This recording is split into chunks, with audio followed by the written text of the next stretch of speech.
ഈ വണ്ടി വരുമ്പോൾ തന്നെ ഡ്രൈവേഴ്സിന് പേടിയാണ്, ലോക്കോ പൈലറ്റുമാർക്ക് പേടിയാണ്. ഈ 4 വീല് കണ്ട അപ്പം പറയും അയ്യോ ഇത് എങ്ങനെയാണ് അങ്ങോട്ട് എത്തേണ്ടത്.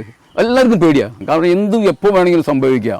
എനിക്ക് സംഭവിച്ചിട്ടുണ്ട്. ഒല്ലൂർ വെച്ചിട്ട് ഒരു വണ്ടി ആക്സിഡന്റ് ഉണ്ടായി. അത് രാത്രി മിഡ്നൈറ്റിൽ ഘാട്ടിൻ്റെ ഉള്ളിൽ കൂടിയാണ് ഞങ്ങൾ വരുന്നത്. വാളയാർ കാട് എന്നൊക്കെ പറഞ്ഞിട്ടുണ്ടെങ്കിൽ അസാധ്യ കാട്, നോബഡി നോസ്, ആരും ഉണ്ടാവില്ല, ഒരു വെളിച്ചമില്ല.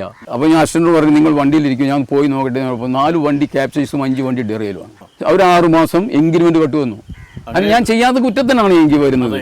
അതാണ് ലോക്കോ പൈലറ്റിന്റെ ഏറ്റവും വലിയത്. നമ്മൾ ചെയ്യാത്ത കുറ്റത്തിനാണ് നമ്മൾ അനുഭവിക്കുന്നതായ ലോക്കോ പൈലറ്റുമാർ ഒരുപാട് ആൾക്കാർ സഫർ ചെയ്യുന്നുണ്ട്. അപ്പോൾ നമ്മൾ മെന്റലി പ്രിപ്പയർഡോ നമ്മൾ ഫിസിക്കലി നമ്മൾ ഇതല്ലാത്ത രീതിയിലാണ് നമ്മൾ വണ്ടി ഓടുന്നത്. എല്ലാ ലോക്കോ പൈലറ്റുമാരും റിട്ടയർഡ് ആവുന്നതിന് വരെ നമ്മൾ അനുഭവിക്കുന്നത് പ്രഷറാണ്.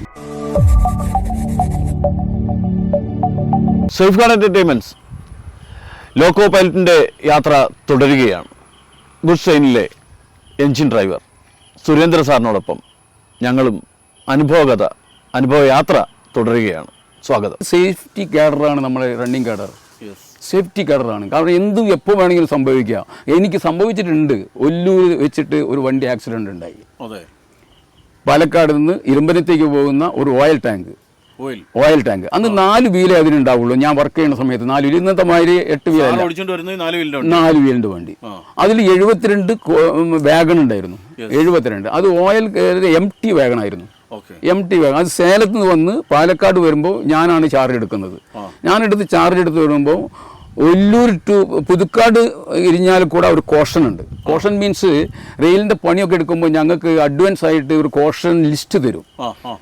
കിലോമീറ്റർ ഇത്ര കിലോമീറ്ററിൽ 10 കിലോമീറ്റർ സ്പീഡാണ്, 20 കിലോമീറ്റർ സ്പീഡാണ്, അവിടെ ഇന്ന സ്ക്രീനിങ് നടക്കുന്നുണ്ട്, അവിടെ വെൽഡിങ് നടക്കുന്നുണ്ട് എന്നുള്ളത് അതിൻ്റെ ഇതിൽ എഴുതി വെച്ചിട്ടുണ്ടാവും. ഇത് നമ്മൾ വായിച്ച് നമ്മൾ നോട്ട് ചെയ്തുകൊണ്ട് മേശപ്പുറത്ത് വെച്ച് നമ്മൾ ഇത് നോക്കിയിട്ടാണ് ഓരോ കിലോമീറ്റർ നമ്മൾ ഡ്രൈവറിൻ്റെ മെമ്മറിയിൽ നിൽക്കണം. ഇന്ന സ്ഥലത്ത് കോഷൻ ഉണ്ട്, അവിടെ 20 കിലോമീറ്റർ പോകണം. അപ്പോൾ ഗുഡ്സ് ട്രെയിൻ ആണെങ്കിൽ നമ്മൾ വളരെ അഡ്വാൻസ് ആയിട്ട് ബ്രേക്ക് ചെയ്യണം. പാസഞ്ചർ എക്സ്പ്രസിൻ്റെ മാതിരി അല്ല ഗുഡ്സ്. കാരണം ഇതിൻ്റെ ലോഡ് നമ്മളിങ്ങനെ പുഷ് ചെയ്തുകൊണ്ടിരിക്കും. ഡൗൺ ഗ്രേഡിയൻറ്റിൽ ഇതിങ്ങനെ ഇങ്ങനെ പുഷ് ചെയ്തുകൊണ്ടിരിക്കും. അപ്പോൾ നമ്മൾ പിടിക്കുന്ന ബ്രേക്കിംഗ് കൂടി വരും, ബ്രേക്ക് പവർ കുറവാണെങ്കിൽ. അപ്പോൾ 20 കിലോമീറ്ററിൻ്റെ അടുത്ത് എത്തുമ്പോഴേക്ക് നമ്മൾ 20 ശരിക്കും ഫോളോ ചെയ്യണം. അത് 21 25 ആയി കഴിഞ്ഞിട്ടുണ്ടെങ്കിൽ അവിടെ ഡിറയലോ മറ്റും വന്നു കഴിഞ്ഞാൽ റിമൂവ്ഡ് ഫ്രം സർവീസാണ്. ഒരു സംശയം കെയർലെസ് ഓൺ ഡ്യൂട്ടി. കാരണം നമ്മൾ 20 പറഞ്ഞിരിക്കുന്നത്. അത് സേഫ്റ്റി കാറ്റഗറിയാണത്. അത് തന്നെ ഓട്ടാൻ പാടുള്ളൂ. അപ്പം അത് അങ്ങനത്തെ ഒരു കണ്ടീഷനിലാണ് നമ്മൾ പുതുക്കാട് ഇരിഞ്ഞാലക്കൂടെ അന്ന് ഇതേമാതിരി വണ്ടി ഓടുമ്പോൾ ഒരു ചെറിയൊരു കർവുണ്ട്. ഹോം സെയിലിൻ്റെ അടുത്തേക്ക് ഇരിഞ്ഞാലക്കൂടെ ഹോം സെയിലിൻ്റെ അടുത്ത് വരുമ്പോൾ വണ്ടി ഡിറയലായി. ഞാൻ അറിയില്ല, വേക്കൻ ഡ്രോപ്പായി. വേക്കുവാണ് ഉണ്ടായിരുന്നത്, എയർ അല്ല. കാരണം അന്ന് വേക്കൻ സ്റ്റോക്ക് ഉണ്ടാവും, എയർ സ്റ്റോക്ക് ഉണ്ടാവും. അത് ബ്രേക്കിംഗ് ആണ്. ഈ വേക്കൻ സ്റ്റോക്കിൽ 2 എഞ്ചിനായിട്ടാണ് ഞാൻ പോകുന്നത്. 2 ഇലക്ട്രിക് എഞ്ചിനായിട്ടാണ് പോകുന്നത്, ഡീസൽ എഞ്ചിൻ അല്ല. ആ ഇലക്ട്രിക് എഞ്ചിൻ ഒന്ന് ഡെഡും ഒന്ന് വർക്കിങ്ങുമാണ്. കാരണം ലോഡ് കുറവായതുകൊണ്ട് എം ടി ആണ്. അപ്പോൾ അതുകൊണ്ട് നമ്മളങ്ങനെ പോകുമ്പോൾ സ്വല്പം ഗ്രേഡിയൻ്റ് ഉണ്ട് അവിടെ. ഇരിഞ്ഞാലക്കുട ഹോമിൻ്റെ അവിടെ ഗ്രേഡിയൻ്റ് ആണ്. സിഗ്നലിൽ ഏതെങ്കിലും ഹോം സിഗ്നലിൽ എനിക്ക് പ്രൊസീഡ് ആസ്പെക്റ്റ് ആണ്, പച്ചയാണ്. ഞാൻ ഗാർഡ് മറ്റേ അസിസ്റ്റന്റ് പറഞ്ഞു സാർ അത് പ്രൊസീഡാണ് എന്ന് പറഞ്ഞാൽ നമ്മൾ അതിനനുസരിച്ചാണ് വണ്ടി ഓപ്പറേറ്റ് ചെയ്യുന്നത്. പക്ഷേ 20 ഞാൻ അഡ്വയർ ചെയ്തിട്ടാണ് പോകുന്നത്. ഇവിടുന്ന് 20 ഒബ്സർവ് ചെയ്തിട്ടാണ് പോകുന്നത്. അത് എടുത്ത് മേലെ കൊണ്ട് വരുന്ന സമയത്താണ് വേക്കം ഡ്രോപ്പ് ആവുന്നത് വണ്ടി. പെട്ടെന്ന് വേക്കം ഗേജിൽ വേക്കം കാണുന്നില്ല, 0യിലേക്ക് വന്നു. അപ്പോൾ ഞാൻ വിചാരിച്ചു വണ്ടി എന്താണ് പവർ പോയി, ഇലക്ട്രിക് പവർ പോയി. ഇലക്ട്രിക് പവർ പോയപ്പോൾ അതുകൊണ്ടായിരിക്കാം ഇത് എന്നുള്ളതാണ്. ഇതിൽ 2 PV എന്ന് പറഞ്ഞാൽ എക്സോസ്റ്റഡ്. അത് ഫസ്റ്റ് PV ഇട്ട് നോക്കിയപ്പോൾ അതിൽ 32 വാക്കം വന്നു. സെക്കൻഡ് PV ഇട്ടപ്പോൾ അത് നേരെ വരുന്നത് 43 44ലേക്ക് വന്നു. സെക്കൻഡ് PV ഞാൻ ഓഫ് ഇട്ടു. സെക്കൻഡ് PVയിൽ പോകാൻ പാടില്ല. ഒരു സിംഗിൾ PVയിലാണ് വണ്ടി ഓട്ടേണ്ടത്, പോകാൻ പാടുള്ളൂ. അതാണ് സേഫ്റ്റി കാർഡ്. ഇത് നമുക്ക് റേസ് ചെയ്ത് വെക്കാൻ വേണ്ടിയിട്ടാണ് സെക്കൻഡ് PV ഇടുന്നത്, സേഫ്റ്റി മെഷറെ. അപ്പോൾ അത് വിട്ടപ്പോൾ വീണ്ടും അത് 32. അപ്പോൾ എന്തോ സംഭവിച്ചിട്ടുണ്ടെന്ന് എനിക്ക് മനസ്സിലായി.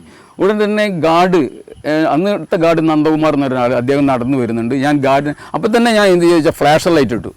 ഇതിൽ ഞങ്ങൾക്കൊരു ആംബർ കളറുള്ള ഒരു കളറുണ്ട്. അത് എന്തിനാ വെച്ചാൽ വണ്ടി എന്തെങ്കിലും ആയി കഴിഞ്ഞിട്ടുണ്ടെങ്കിൽ അവിടുന്ന് വരുന്ന ഓപ്പോസിറ്റ് സൈഡിൽ നിന്ന് വരുന്ന എന്തോ വണ്ടിക്ക് സംഭവിച്ചിട്ടുണ്ടെന്നുള്ളതിൻ്റെ ഇൻഡിക്കേഷനാണ് ഞങ്ങൾ ഈ ഇടുന്ന ആംബർ ലൈറ്റ്. അതിങ്ങനെ മിന്നി കളിച്ചുകൊണ്ടിരിക്കും. അപ്പം മറ്റേ ഡ്രൈവർക്ക് മനസ്സിലായി ഇവിടെ എന്തോ എന്നിട്ട് അവർ സ്പീഡ് കുറച്ച് നമ്മളോട് ചോദിച്ച് മനസ്സിലാക്കിയിട്ടാണ് പോവുക. അപ്പോൾ ഇത് ഇരിഞ്ഞാലക്കുട 2 സ്റ്റേഷൻ്റെ ഇടയിൽ കുറേ ദൂരമുണ്ട്, 2 റോഡ്. ഒന്ന് കുറച്ചുകൂടെ ആണെങ്കിൽ ഇവിടെ ഏകദേശം നമുക്ക് നല്ലൊരു ഡിസ്റ്റൻസ് വരുന്നുണ്ട് സെക്കൻഡ് റെയിൽ. അതുകൊണ്ട് പേടിക്കേണ്ട ആവശ്യമില്ല, വന്നില്ല, ഓടിക്കും. അപ്പം നമ്മൾ ഈ ലൈറ്റ് ഇട്ട് കഴിഞ്ഞതിന് ശേഷം അസിസ്റ്റൻറ്റിന് വിട്ടു. അപ്പോഴേക്കും ഞാനൊരു ബാനർ ഡേഞ്ചർ ഫ്ലാഗ് അവിടെ വെച്ചു. ഇങ്ങനെ മുന്നിൽ എഞ്ചിൻ്റെ ഒരു ഡേഞ്ചർ ഫ്ലാഗ് വെക്കണം, പിന്നെ ഡെറ്റനേറ്റർ വെക്കണം. ഇതെല്ലാം ഞാൻ അസിസ്റ്റൻറ്റിനെ കൊണ്ട് ചെയ്യിച്ചിട്ട് അപ്പോഴേക്കും ഗാർഡ് വന്നിട്ട് പറഞ്ഞു വണ്ടി ഡിറയിലാണ് സുരേന്ദ്രേട്ടാ എന്നാ പറഞ്ഞു. സുരേന്ദ്രേട്ടാന്നാണ് വിളിച്ചത് എന്ന് പറഞ്ഞു. അപ്പം ഞാൻ ചോദിച്ചു നീ എന്താ പറയുന്നത്, വണ്ടി വീണ ഒരു ജർക്കൊന്നും എനിക്ക് വന്നിട്ടില്ലല്ലോ എന്ന്. ശരി, അപ്പോൾ ഞാൻ അസിസ്റ്റൻറ്റ് പറഞ്ഞു നിങ്ങൾ വണ്ടിയിലിരിക്കും, ഞാൻ പോയി നോക്കട്ടെ. അപ്പോൾ 4 വണ്ടി ക്യാപ്ചൈസും 5 വണ്ടി ഡിറയിലുമാണ് ബാക്കിൽ സെൻട്രലായിട്ട്. 22ാമത്തെ വണ്ടിക്ക് ശേഷം എൻ്റെ കയ്യിലുള്ള 22 വണ്ടിക്ക് ശേഷം ഞാൻ പറഞ്ഞില്ലേ 70 വണ്ടീൻ്റെ മേലെ ഉണ്ടല്ലോ, അത് പല വീട്ടുകളിലേക്കും തെറിച്ചു പോയി, ദൂരത്തേക്ക് തെറിച്ചു പോയി. വളരെ അത്ഭുതകരമായിട്ടല്ലേ ആ ട്രാക്കിൽ നിന്ന് തെറിച്ചു പോയിരിക്കുക. ഇവിടെ കിട്ടിയില്ല, ഇവിടെ 4 വണ്ടി ഇവിടെ വീണ്ടെടുക്കുന്നുണ്ട്, ഒന്നും കിട്ടിയില്ല. ഈ 22 വണ്ടിക്ക് ഒരു ജർക്കും ഉണ്ടായില്ല, ഒരു ജർക്കും ഉണ്ടായില്ല. അപ്പോൾ അത് ഒരു ധൈര്യത്തിൽ എനിക്ക് പറയാൻ പറ്റും ഈ വണ്ടി ഡിറൈലായിട്ടില്ല. ഞാൻ അങ്ങനെയാണ് നിൽക്കുന്നത്. അവസാനം നമ്മൾ അവിടെ നിന്നു. കണ്ടപ്പോൾ കുറച്ചൊന്ന് ഷോക്കായി എനിക്ക്, കാരണം ഒരു ഇൻഡിക്കേഷനും ഇല്ലാതെ ഇങ്ങനെ വണ്ടി ഡിറൈലായല്ലോ എന്നുള്ളത്. അപ്പോഴേക്ക് പോയി ഭയങ്കര മേജർ ഇതാണ്. അത് എംടി ആയതുകൊണ്ട് നമുക്ക് ബുദ്ധിമുട്ടില്ല. ഈ 4 ചക്രേ അതിനുള്ളൂ, എപ്പോൾ വേണമെങ്കിലും എന്ത് വേണമെങ്കിൽ ചെയ്യാം, തെറിച്ചു വീഴാം. ഒരു പക്ഷേ ട്രാക്കിൽ വെൽഡിങ് ക്രാക്കോ അല്ലെങ്കിൽ റെയിൽ ക്രാക്കോ ഉണ്ടായിരിക്കാം, മേ ബി. ലോഡായിരുന്നു സംഭവിക്കില്ല, ലോഡാകുമ്പോൾ ഒരു പക്ഷേ സംഭവിക്കും. എന്നാലും വണ്ടി ക്രാക്ക് ആണെങ്കിൽ, റെയിൽ ക്രാക്ക് ആണെങ്കിൽ കുറച്ച് ഡിസ്റ്റൻസ് വിടും. അപ്പോൾ റെയിൽ വണ്ടി ഓടി കഴിഞ്ഞാൽ അതിന്റെ ലെങ്ത് കൂടാൻ ചാൻസ് ഉണ്ട്. ഗ്യാപ്പ്, ഈ ഗ്യാപ്പ് റെയിലിന്റെ ഗ്യാപ്പ് അതിൽ വീഴാം. ഉണ്ട്, അത് വീഴും. അത് വീണപ്പോൾ ഞാൻ നേരെ അവിടെ ഒരു ഗേറ്റ്മാൻ്റെ അടുത്ത് പോയി കുറച്ചൊന്ന് റിലാക്സ് ചെയ്യാൻ വേണ്ടി അവിടെ ഇരുന്നു. അപ്പോൾ നമ്മൾ അവിടുന്ന് ഇവിടുന്ന് വിളിച്ച് പറഞ്ഞു ബാക്കി 22 വണ്ടിയായിട്ട് സുരേന്ദ്രൻ ഇരിഞ്ഞാലക്കുടയ്ക്ക് വരണം എന്ന് പറഞ്ഞു. ഞാൻ 22 വണ്ടിയായിട്ട് മറ്റിങ്ങോട്ട് പോകുന്നു. ഇരിഞ്ഞാലക്കുട നിർത്തി അവിടെ മാഷായിട്ട് സംസാരിച്ചു, കൺട്രോളായിട്ട് സംസാരിച്ചു.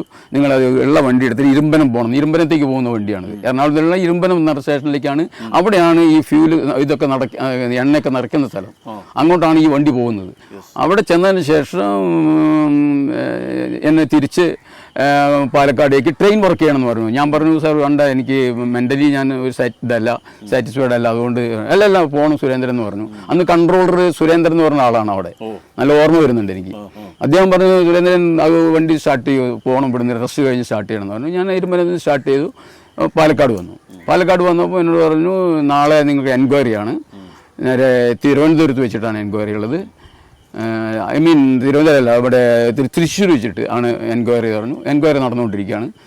എൻക്വയറി നടന്നു ഏകദേശം ഒരു 62 ക്വസ്റ്റ്യൻ കഴിഞ്ഞതിന് ശേഷം അവർ പറഞ്ഞു എൻക്വയറി ഓവറാണ്, സുരേന്ദ്രൻ പൊക്കോളൂ എന്ന് പറഞ്ഞു. പാലക്കാട് വന്നപ്പോൾ വീണ്ടും തിരുവനന്തപുരത്തേക്ക് എൻക്വയറിക്ക് വിളിച്ചു. നെക്സ്റ്റ് ഡേ ഭയങ്കര ഒരു ഇതാണ്, ഒരു ചാമ്പറിൽ കുറേ ആൾക്കാർ അവിടെ ഇരിക്കും, നമ്മളതിനെ പറ്റിയിട്ട് അവരോട് ഇങ്ങനെ ചോദിക്കുക എന്താണ് കാരണം എന്നൊക്കെ. അവസാനം എന്നെ ഫിക്സ് ചെയ്യാനാണ് അവർ തീരുമാനിച്ചത്. ഡ്രൈവറെ ഫിക്സ് ചെയ്ത് കഴിഞ്ഞാൽ ബുദ്ധിമുട്ടൊന്നുമില്ല അവർക്ക്. കാരണം എന്താ പറയുക, ഇതിൽ ഡ്രൈവർ മാത്രം ഒറ്റയാളാണ്, ബാക്കി എല്ലാവരും ചെയിനായി കണക്റ്റഡ് ആണ്. റെയിലാണെങ്കിലും ട്രെയിൻ ആണെങ്കിലും കോച്ചാണെങ്കിലും അതിനോട് ബോർഡ് വരെ കണക്റ്റഡ് ആണ്. പക്ഷെ ലോക്കോ പൈലറ്റ് എന്ന് പറഞ്ഞ ഒരു സിംഗിൾ മാൻ ആണ് വർക്ക് ചെയ്യുന്നത്. അവന് ഫിക്സ് ചെയ്ത് കഴിഞ്ഞാൽ ഇവരൊക്കെ എസ്കേപ്പായി. അപ്പോൾ എന്നോട് പറഞ്ഞു നിങ്ങൾ എൻക്വയറി ചെയ്തപ്പോൾ എന്നോട് പറഞ്ഞു സുരേന്ദ്രൻ ഓവറാണ്, നിങ്ങളൊക്കെ കഴിഞ്ഞ് നിങ്ങൾ പൊക്കോളൂ എന്ന് പറഞ്ഞു. അപ്പോഴത്തെ സ്റ്റെനോ എന്നെ വിളിച്ചിട്ട് പറഞ്ഞു സുരേന്ദ്രൻ നിങ്ങൾ ഫിക്സ് ചെയ്യൂ കേട്ടോ എന്ന് പറഞ്ഞു. തമാശയിൽ എന്നോട് ഇങ്ങനെ പറഞ്ഞു. അപ്പം ഞാൻ അതിൻ്റെ അകത്ത് പറഞ്ഞു എന്നെ ഫിക്സ് ചെയ്ത് കഴിഞ്ഞാൽ ഞാൻ കോടതി പോകുമെന്ന് പറഞ്ഞു. പറഞ്ഞിട്ടാണ് ഞാൻ ഇറങ്ങുന്നത്. ഇവിടെ വന്ന് പാലക്കാട് ഞാൻ വന്നപ്പോൾ പാലക്കാട് നിന്ന് കൺട്രോൾ ഓഫീസ് ഉണ്ട് അവിടെ ഞാൻ വെറുതെ ഒന്ന് പോയി നോക്കിയപ്പോൾ പറഞ്ഞു നീ അന്ന് അവിടെ കേസിനൊക്കെ പോകുന്നൊക്കെ പറഞ്ഞിട്ടാണല്ലോ വന്ന് സുരേന്ദ്രൻ. ഞാൻ പറഞ്ഞു ഞാൻ ചെയ്ത തെറ്റല്ല, പക്ഷേ എനിക്ക് അന്നത്തെ സീനിയർ DME എന്നെ വിളിച്ചിട്ട് പറഞ്ഞു സുരേന്ദ്രനെ ഫിക്സ് ചെയ്തിട്ടുണ്ട്, നിങ്ങളെ ഇൻജൂഡിയസ് ബ്രേക്ക് അപ്ലിക്കേഷൻ, നിങ്ങളെ ഒരു ബ്രേക്ക് ചെയ്താലും വണ്ടി വീഴാൻ പാടില്ല, സിസ്റ്റം അങ്ങനെയാണ് വെച്ചിരിക്കുന്നത് വണ്ടിക്ക്. പിന്നെ ഈ ബ്രേക്കിംഗ് സിസ്റ്റം എടുത്ത് മാറ്റണമല്ലോ. അവിടെ എനിക്ക് കോഷൻ സ്പോട്ട് കൂടിയാണ് ഞാൻ പോകുന്നത്, തീരെ സ്പീഡില്ല, അതിന് 45 കിലോമീറ്റർ സ്പീഡേ അതിന് പാടുള്ളൂ ആ വണ്ടിക്ക്. അതിന് കഴിഞ്ഞ് ഞാൻ കോഷൻ സ്പോട്ട് ഒബ്സർവ് ചെയ്തിട്ട് 20 കിലോമീറ്ററിലാണ് ഞാൻ പോകുന്നത്. പിന്നെ സ്പീഡ് വരുന്നില്ലല്ലോ. അപ്പോൾ ഒറ്റയാളായ ലോക്കോ പൈലറ്റിനെ ഡിപ്പാർട്ട്മെന്റ് ഫിക്സ് ചെയ്ത് കഴിഞ്ഞാൽ എല്ലാവരും രക്ഷപ്പെട്ടു, എല്ലാവരും രക്ഷപ്പെടും. കാരണം ട്രാക്കിന് തകരാറില്ല, ഒന്നുമില്ല. ഞാൻ ബ്രേക്ക് ചെയ്തതാണ് തെറ്റ് ചെയ്തത്. അവസാനം നമ്മൾ 1-2 ആൾക്കാർ പറഞ്ഞു അങ്ങനത്തെ സിസ്റ്റം നമുക്കിതിലില്ല എന്ന്. എനിക്ക് 6 മാസം പണിഷ്മെന്റ് വന്നു. 6 മാസം പണിഷ്മെന്റ് മദ്രാസിൽ നിന്ന് GM-ന്റെ ഇതിൽ വന്നു. ഡ്രൈവറെ ഏതെങ്കിലും രീതിയിൽ ഫിക്സ് ചെയ്യാന്നുള്ളതാണ് വന്നത്. എന്നെ ഫിക്സ് ചെയ്തു. അവർ 6 മാസം എൻഗേജ്മെന്റ് കെട്ടു വന്നു. അത് ഞാൻ ചെയ്യാത്ത കുറ്റത്തിനാണ് എനിക്ക് വരുന്നത്. അതാണ് ലോക്കോ പൈലറ്റിൻ്റെ ഏറ്റവും വലിയത്. നമ്മൾ ചെയ്യാത്ത കുറ്റത്തിനാണ് നമ്മൾ അനുഭവിക്കുന്നതായ ലോക്കോ പൈലറ്റുമാർ ഒരുപാട് ആൾക്കാർ സഫർ ചെയ്യുന്നുണ്ട്. ഒരുപാട് ആൾക്കാർ. കാരണം നമ്മൾ ഒരുപാട് ബുദ്ധിമുട്ടെന്ന് പറഞ്ഞാൽ വണ്ടി കയറിയാൽ നിങ്ങൾക്കറിയോ, രാവിലെ എഴുന്നേറ്റ് നമുക്ക് മലമൂത്ര വിസർജനം ചെയ്യണ്ടേ? എവിടെ പോയിട്ട് ഞങ്ങൾ ചെയ്യും? ഡിപ്പാർട്ട്മെന്റിനോട് ഞങ്ങൾ പറഞ്ഞു, ഞങ്ങൾ സമരം ചെയ്തു നോക്കി, ഇതുവരെ ഇല്ല. ഇപ്പൊ ഏതോ ഒരു വണ്ടിക്കൊക്കെ ഉണ്ടെന്ന് പറയുന്നുണ്ടെങ്കിലും അത് പറച്ചിൽ മാത്രമേ കാണുന്നുള്ളൂ. ഇത് ഞാൻ കണ്ടിട്ടില്ല. അപ്പൊ അതൊക്കെ എല്ലാ ട്രെയിനിലും ഈ സൗകര്യം കൊടുക്കുമ്പോൾ ഇതിൽ യാത്ര ചെയ്യുന്ന പാസഞ്ചേഴ്സ് രക്ഷപ്പെടും. കാരണം ഞങ്ങൾക്ക് ടെൻഷൻ ഉണ്ടാവാതെ വർക്ക് ചെയ്യാനാണ് ഇവർ ചെയ്യേണ്ടത്. ഞങ്ങളൊരു പീസ്ഫുൾ ആയിട്ട് വർക്ക് ചെയ്യാൻ നമ്മൾ കൊണ്ട് കഴിയിക്കാനാണ് ഈ റെയിൽവേ അഡ്മിനിസ്ട്രേറ്റീവ് നമ്മൾ ചെയ്യേണ്ടത്. അത് ഇല്ലാത്തത് കൊണ്ട് തന്നെയാണ് ഈ ഒരു ആക്സിഡന്റ് ഉണ്ടാവും. എത്ര ജനമാണ് നമ്മൾ ഈ എക്സ്പ്രസ് പാസഞ്ചറിൽ ട്രെയിൻ പോകുന്നത്? നമ്മൾ വിശ്വസിച്ചുകൊണ്ടാണല്ലോ പോകുന്നത്, ഓഫീസേഴ്സിനെ വിശ്വസിച്ചിട്ടല്ല. അല്ല. അപ്പം ഈ ലോക്കോ പൈലറ്റിന് വിശ്രമത്തിൻ്റെ കാര്യത്തിലാണെങ്കിൽ ഞങ്ങൾ വളരെ ബുദ്ധിമുട്ടാണ് ഞങ്ങൾക്ക്. ഞങ്ങൾ ഈ 10, 16, 20 മണിക്കൂർ ഞങ്ങൾ കങ്കനാടി പോയി കിടന്നു കഴിഞ്ഞിട്ട് തിരിച്ച് നമ്മളെ ഒരു പക്ഷേ ചിലപ്പോൾ ടാക്സിയിലാണ് കൊണ്ടുവരിക. അവിടുന്ന് ട്രെയിൻ സൗകര്യം ഇല്ല ഞങ്ങൾക്ക്. അപ്പം കങ്കനാടിയിൽ നിന്ന് മംഗലാപുരത്തേക്ക് ഞങ്ങളെ ഇതിലേക്ക് കൊണ്ടുവരും, പനമ്പൂരേക്ക്. അവിടുന്ന് പനമ്പൂർ എന്ന് പറഞ്ഞ ഒരു ഹാർബർ ഉണ്ട് അവിടെ. അവിടേക്ക് പോയി കഴിഞ്ഞാൽ അവിടുന്ന് ഞങ്ങളെ മറ്റേ ഇതിൽ കൊണ്ടുവരും ബൈ ടാക്സി. എന്നിട്ട് ഇവിടെ വന്ന് ആ സമയം മുതൽക്ക് ഞങ്ങൾക്ക് 8 മണിക്കൂർ റെസ്റ്റേ ഉള്ളൂ. ഇവിടെ 22 മണിക്കൂർ നമ്മൾ ഇവിടെ ഇരുന്നിട്ടുണ്ട്. ഞങ്ങൾ ടയേർഡാണ്. ഈ 8 ഞങ്ങൾക്ക് സ്വിച്ച് ഇട്ടാൽ ഉറങ്ങുന്ന ശരീരമല്ലല്ലോ നമ്മളത്, മനുഷ്യനാണ്. നമ്മളതായ പ്രാഥമിക വരും നമ്മൾ ഒപ്പിട്ട് കഴിഞ്ഞു. നോട്ട് അവേഴ്സിൻ്റെ ഞങ്ങൾ അവിടെ സൈൻ ഓഫ് ചെയ്തു. ഈ സൈൻ ഓഫ് ചെയ്തിട്ട് 8 മണിക്കൂർ കഴിയുമ്പോഴേക്കും ഇവർ വിളിക്കും. അപ്പോഴേക്കും നമ്മൾ പോയി നമുക്ക് ഡ്രസ്സ് മാറ്റണം, നമ്മൾക്ക് കുളിക്കണം, മറ്റുള്ള കാര്യങ്ങൾ ചെയ്യണം, ഭക്ഷണം കഴിച്ച് കിടക്കണം. അപ്പോഴേക്കും വേണ്ടി 1:20, 1 മണിക്കൂർ 1.5 മണിക്കൂർ നമുക്ക് നഷ്ടം വരും. അവിടെ നിന്ന് അങ്ങോട്ട് കിടക്കുമ്പോൾ തന്നെ ഉറക്ക് വരില്ല. പിന്നെ നമ്മൾ കുറേ കാര്യം മയക്കത്തിലാണ്, നല്ല മയക്കത്തിലാണ് കോൾ ബൈ വന്നിട്ട് സാർ എന്ന് പറയും അടുത്ത വണ്ടിക്ക് ഓർഡർ വരുന്നു. അപ്പോൾ നമ്മൾ മെൻ്റലി പ്രിപ്പയർഡോ നമ്മൾ ഫിസിക്കലി നമ്മൾ ഇതല്ലാത്ത രീതിയിലാണ് നമ്മൾ വണ്ടി ഓടുന്നത്. എല്ലാ ലോക്കോ പൈലറ്റുമാരും റിട്ടയർഡ് ആവുന്നതിന് വരെ നമ്മൾ അനുഭവിക്കുന്നത് പ്രഷറാണ്. കാരണം ഇത്ര വലിയ ഇലക്ട്രിക് പവർ പുറകിലിരിപ്പുണ്ട്, ഫുൾ റെസ്പോൺസിബിലിറ്റി കയ്യിലുണ്ട്. ഒറ്റ ആളോട് ചോദിക്കുള്ളൂ. അപ്പം നേരത്തെ നമ്മൾ രക്ഷപ്പെട്ടത് എനിക്കത് വളരെ ഭീകരമായി തോന്നി. എന്ന് പറഞ്ഞാൽ എംറ്റി ടാങ്ക് തെറിച്ച് പോയിട്ടാണ് ഇത്രയും. അതെ. പക്ഷെ ഇതൊരു ഫ്യൂവൽ ഫുള്ളായിരുന്ന ഒരു ടാങ്ക് ആയിരുന്നെങ്കിൽ, ഇൻ കേസ് എന്തെങ്കിലും സ്പാർക്ക് ഉണ്ടായിരുന്നെങ്കിൽ മുഴുവൻ തീപിടിക്കും, ആ ഏരിയ കംപ്ലീറ്റ് നശിച്ചു പോകും. ഒന്നും നമുക്ക് കിട്ടില്ല. ഒരുപാട് കാഷ്വാലിറ്റി നമുക്ക് വരും. അതും നേരത്തെ സാർ പറഞ്ഞല്ലോ, ഒരു വീടിന്റെ മുന്നിലേക്കൊക്കെ തെറിച്ചു. അതെ അതെ. ഒരു പശുവിന്റെ മുന്നിലേക്ക് തെറിച്ച് പശു പേടിച്ച് നിൽക്കുകയാണ്. ജനങ്ങളൊക്കെ ഇളകി. അപ്പം ഞാനൊരു ഇതേമാതിരി ഒരു ടീഷർട്ട് ഇട്ടിട്ട് ഞാൻ അവിടെ ഇരിക്കുകയാണ്. ആരാടാന്നൊക്കെ ചോദിക്കുന്നുണ്ട് അവിടുന്ന്. കണ്ടു കഴിഞ്ഞാൽ അതും തല്ലും. അവരുടെ അവസ്ഥ ഇതാണ്. അവർ കുറ്റം പറഞ്ഞിട്ട് കാര്യമില്ല. ഞാൻ സൈലന്റ് ആയിട്ട് ഇരിക്കുകയാണ് അവിടെ. ഇതിനകത്ത് ഫ്യൂൽ ഉണ്ടായിരുന്നെങ്കിൽ ഭീകരമായ ഒരു സ്ഫോടനം തന്നെ അവിടെ നടക്കും. പക്ഷേ ഇന്ത്യ ഓർക്കുന്ന എക്കാലത്തെയും വലിയൊരു ദാരുണമായ സംഭവമായിരിക്കും. മാറിയാനെ അല്ലേ? അതെ. പറഞ്ഞതുപോലെ ഈ ട്രാക്കിൽ ഈ പ്രോബ്ലം ഈ ലോഡിൽ വരുമ്പോഴും ഉണ്ടാവുമായിരുന്നെങ്കിൽ ഇത് വളരെ കലാമിറ്റസ് ആയിട്ടുള്ള പ്രശ്നമായേനെ. സംശയമില്ല, ഒരു സംശയമില്ല. രക്ഷപ്പെട്ടു എന്ന് വേണം പറയാൻ. രക്ഷപ്പെട്ടത് തന്നെയാണ്. രക്ഷപ്പെട്ടത് മാത്രമല്ല, ജനത നഷ്ടപ്പെട്ടു, ഒരു പ്രദേശം മുഴുവൻ. അതെ അതെ, യാതൊരു സംശയമില്ല അതിൽ. കാരണം റെയിൽവേ ബോർഡിൽ അങ്ങനത്തെ ഒരു പ്രത്യേക സിറ്റുവേഷനിലേക്ക് അത് നീങ്ങും. ഇതൊക്കെ നാളെ പാർലമെന്റിൽ ചർച്ചകളാവില്ലേ ചെയ്യുക. അതാണ്. അപ്പം അത് ആ ഒരു സേഫ്റ്റി കാറ്റഗറിയിലേക്ക് എന്തൊക്കെ ചെയ്യണം എന്നുള്ളത് അതുകൊണ്ട് ഈ 4 വീലർ വണ്ടി എടുത്തു കളഞ്ഞു. ഇപ്പൊ ഇല്ല. അത് കംപ്ലീറ്റ് കണ്ടം ചെയ്ത് കഴിഞ്ഞു അവര്. ഇപ്പൊ അതില്ല. ഇപ്പൊ അങ്ങനത്തെ വണ്ടികളെ ഓടുന്നില്ല. അതൊരു സേഫ്റ്റി കാറ്റഗറിയിലേക്ക് പോകുന്നതാണ്. അതുകൊണ്ട് അത് എടുത്ത് മാറ്റി. ഈ വണ്ടി വരുമ്പോൾ തന്നെ ഡ്രൈവേഴ്സിന് പേടിയാണ്, ലോക്കോ പൈലറ്റുമാർക്ക് പേടിയാണ്. ഈ 4 വീല് കണ്ട അപ്പം പറയും, അയ്യോ ഇത് എങ്ങനെയാണ് അങ്ങോട്ട് എത്തേണ്ടത്. എല്ലാവർക്കും പേടിയാണ്. ഇത് മുഴുവൻ തന്നെ ഡൗൺ ഗ്രേഡ് 1:62 ഗ്രേഡിയൻ്റ് ആണ് വാളയാർ കഞ്ചിക്കോട് വരുന്നത്. 1:62 ഡൗൺ ഗ്രേഡിയൻ്റ് ആണ്. ഈ ഗ്രേഡിയൻറ്റിലേക്ക് വരുമ്പോൾ ഈ എണ്ണ മുഴുവൻ നമ്മളുടെ അടുത്തേക്ക് ഇങ്ങോട്ട് പ്രഷർ കൊടുക്കുകയാണ്. അപ്പം നമ്മൾ ഒരു ആപ്ലിക്കേഷൻ ബ്രേക്ക് ചെയ്ത് കഴിഞ്ഞ് അത് 40ലേക്ക് വന്നു കഴിഞ്ഞാൽ അപ്പം 40 നിൽക്കില്ല, ആ 50ലേക്ക് തന്നെ പോകും ഇതിന്റെ പ്രഷർ. അങ്ങനെയാണ് വരുന്നത്. നമ്മുടെ ബാക്കിൽ വരും. അതാണ് ഗുഡ്സേ. നമ്മളൊക്കെ വിചാരിക്കും എന്ത് സുഖമുള്ള പണിയാണ് ഇതെന്നൊക്കെ. ആ പ്രഷർ വരുന്ന സമയത്ത് നമുക്ക് ഒരു അപ്ലിക്കേഷൻ കൊടുത്ത് വണ്ടി ബ്രേക്കിലേക്ക് വരുന്നില്ല, കിട്ടില്ല. അതേ സമയത്ത് ബ്രേക്ക് പവർ സർട്ടിഫിക്കറ്റിൽ പരിപൂർണമായിട്ടും ബ്രേക്ക് പവർ ഉണ്ട് എന്ന് പറഞ്ഞാൽ മാത്രമേ നമ്മൾ വിചാരിച്ചതിൻ്റെ അടുത്തേക്ക് വരാൻ കഴിയുള്ളൂ. അല്ലെങ്കിൽ 40 നിന്ന് 50ലേക്ക് 60ലേക്ക് ഇൻക്രീസ് ആവും. കാരണം അവിടെ ഒരു സെൻസിറ്റീവ് സിഗ്നൽ ഉണ്ട് വാളയാറ്. നമ്മൾ വണ്ടി അവിടെ വന്ന് നിന്ന് കഴിഞ്ഞാൽ മാത്രമേ സിഗ്നൽ നമുക്ക് ഫേവറായിട്ട് വരുള്ളൂ. അല്ലെങ്കിൽ ഡേഞ്ചർ ആസ്പെക്റ്റാണ് വരിക. ഡേഞ്ചർ ആസ്പെക്റ്റാണ് വരിക. എപ്പോഴും നമുക്ക് ബ്രേക്ക് ഇല്ലാതെ വണ്ടി ഇങ്ങോട്ട് കടന്നു കഴിഞ്ഞോ അപ്പോൾ അത് അവിടെ ഒരു ഡെഡ് എൻഡ് ഉണ്ട്, അതിലേക്ക് വണ്ടി കാട്ടിലേക്ക് പോകും. കാരണം സിഗ്നൽ നമുക്ക് ഫേവർ അല്ല. കാരണം സിഗ്നൽ വരണമെങ്കിൽ ഇവിടെ സെൻസിറ്റീവ് സിഗ്നലിൽ ഈ ബോക്സിൽ വണ്ടി വന്ന് നിൽക്കണം. നിന്നാൽ മാത്രമേ നമുക്ക് സിഗ്നൽ ഫേവർ ആവുള്ളൂ. അപ്പോഴേ സിഗ്നലിൽ നമുക്ക് ഗ്രീനോ അല്ലെങ്കിൽ യെല്ലോ വരുള്ളൂ. 3 ആസ്പെക്റ്റ് ആണല്ലോ, ഡേഞ്ചർ, യെല്ലോ, ഗ്രീൻ. ഇതാണ് അതിനെ പ്രൊസീഡ്, കോഷൻ, സ്റ്റോപ്പ്, അങ്ങനെയാണ് വരുന്നത്. ഡേഞ്ചർ ഇങ്ങനെയാണ് വരുന്നത്. ഇതാണ് നമ്മൾ അസിസ്റ്റന്റ് പറയുന്നത്. സാർ സിഗ്നൽ ഡബിൾ എല്ലോ വന്നിട്ട് കഴിഞ്ഞാൽ അത് നമ്മൾ വളരെ പ്രിപ്പയർ ചെയ്തിട്ട് അടുത്ത സ്റ്റോപ്പിൽ നിർത്താനായിട്ടാണ് ഈ ഡബിൾ എല്ലോ വരുന്നത്. അപ്പോൾ കോഷൻ സ്പീഡ് വരുന്ന സമയത്ത് നമ്മൾ വളരെ ശ്രദ്ധിക്കും. മഞ്ഞ വരുന്ന സമയത്ത് നമ്മൾ അപ്പോഴേക്ക് ഡ്രൈവർക്ക് പ്രഷർ കൂടുകയാണ്. കാരണം ഈ ലോഡ് നമ്മളെ പുഷ് ചെയ്തുകൊണ്ടിരിക്കുകയാണ്. അത് രാത്രി മിഡ് നൈറ്റിൽ ഘാട്ടിൻ്റെ ഉള്ളിൽ കൂടിയാണ് ഞങ്ങൾ വരുന്നത്. വാളയാർ കാട് എന്നൊക്കെ പറഞ്ഞിട്ടുണ്ടെങ്കിൽ അസാധ്യ കാട്, നോബഡി നോസ്, ആരും ഉണ്ടാവില്ല, ഒരു വെളിച്ചമില്ല. അത് ആന വന്നിട്ട് ഞങ്ങൾ ഇടിച്ചിട്ടുണ്ട്. സംഭവമാണ്. എൻ്റെ ഈ റോഡിൽ ഇരിക്കുന്ന സമയത്ത് നടരാജ് എന്ന് പറഞ്ഞ ഡ്രൈവർ ഇതിൻ്റെ മേലെ എക്സ്പ്രസ് ട്രെയിൻ വരുന്ന സമയത്ത് ഒരു ആനനെ ഇടിച്ചു. അദ്ദേഹം ഒരു ഭക്തനാണ്. അയാൾ നേരെ അതിനൊക്കെ തൊഴുത് പിടിച്ച് അമ്പലത്തിലൊക്കെ പോയി അങ്ങനത്തെ ഒരു വ്യക്തിയാണ് അദ്ദേഹം. കാരണം അദ്ദേഹം വണ്ടി കാണുമ്പോൾ തന്നെ പേടിയാണ്. ആന ട്രാക്കിലേക്ക് നിൽക്കുക, നമ്മൾ സ്പീഡിൽ വരിക, ജനം ബാക്കിൽ ഇരിക്കുന്നു, ഒന്നും ചെയ്യാനും കഴിയില്ല.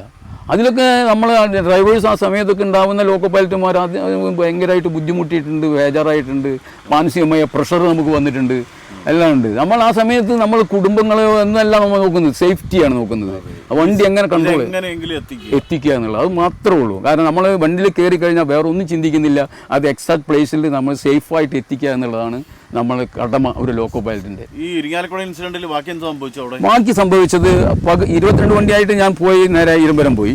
ബാക്കി ഉള്ള പോർഷൻ എടുത്തിട്ട് ബാക്കിൽ നിന്ന് വണ്ടി വന്നിട്ട് അത് വലിച്ച് ക്ലിയർ ചെയ്തു, തിരിച്ചുപോയി. ബാക്കി ബ്രേക്ക് ഡൗൺ ഇതുണ്ടല്ലോ, നമ്മളെ ക്രെയിനൊക്കെ വന്നിട്ട് ഈ വണ്ടികളൊക്കെ എടുത്ത് പൊക്കി അവർ കൊണ്ടുപോയി. കാരണം അത് കണ്ടംഡാണ്, കുറേ ആൾ അത് അവിടെ ഇട്ടു.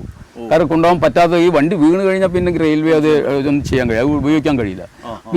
പിന്നെ അത് കണ്ടം ചെയ്തിട്ട് അവർ കട്ട് ചെയ്തിട്ട് ഏതെങ്കിലും ഓപ്ഷൻ എല്ലാം പോകും. അത് പിന്നെ ഉപയോഗിക്കില്ല. അത് വേറെ ആരെങ്കിലും കോൺട്രാക്ട് കൊടുത്തിട്ട് അവരത് കൊണ്ടുപോയിട്ട് ഡാമേജ് കൊണ്ടുപോയി, ഇരുമ്പിന്റെ വിലയ്ക്കാണ് കൊണ്ടുപോവുക. അങ്ങനെയാണ്. പിന്നെ നെക്സ്റ്റ് അവിടെ റെസ്റ്റ് എടുത്തിട്ട് തിരിച്ചു പോകുന്നു. എൻക്വയറി കഴിഞ്ഞു. ഇങ്ങനെയാണ് ഉണ്ടായത്. അദ്ദേഹം ട്രാക്കിലേക്ക് ഇറങ്ങി നിന്ന് ഏകദേശം വണ്ടി അടുത്തെത്താനായപ്പോൾ ഇങ്ങനെ കൈ കൊണ്ട് വെച്ചു, അടിച്ചു. കയ്യിൽ കുറച്ച് വണ്ടിയേ ഉള്ളൂ. ഗാർഡ് കുഞ്ഞിരാമൻ എന്നായിരുന്നു എൻ്റെ ഗാർഡിൻ്റെ പേര്. അദ്ദേഹത്തിന് വാക്കി ടോക്കിയിൽ വിളിച്ചു. ഞാൻ പറഞ്ഞു, കുഞ്ഞിരാമൻ ഒരാൾ തട്ടിയിട്ടുണ്ട് എന്ന് പറഞ്ഞു. നോക്കിയപ്പോൾ അയാളെ മറ്റേ വാഗൻ്റെ അല്ലെങ്കിൽ അയാളെ ബ്രേക്ക് വാൻ്റെ അടിയിൽ കിടക്കുന്നുണ്ട്. 6 നൈറ്റൊക്കെ ഞാൻ ഒന്നിച്ചെടുത്തിട്ടുണ്ട്. 6 നൈറ്റ്. ഈ 6 നൈറ്റ് എടുക്കുമ്പോഴേക്കും നമ്മൾ ശരിക്കും ഒരു എക്സെൻട്രിക് ടൈപ്പിലേക്ക് കിടക്കുകയാണ്. അപ്പം അത് വീട്ടിൽ പ്രഷർ വരികയാണ്. ഭാര്യനോടും മക്കളോടും നമുക്ക് നന്നായിട്ട് സ്നേഹിച്ച് വർത്താനം പറയാൻ കഴിയില്ല. കാരണം നമ്മളൊരു പ്രഷർ അടിച്ച് നിൽക്കുക. ചെറിയൊരു പ്രാന്തൻ്റെ ലുക്കായിരിക്കും.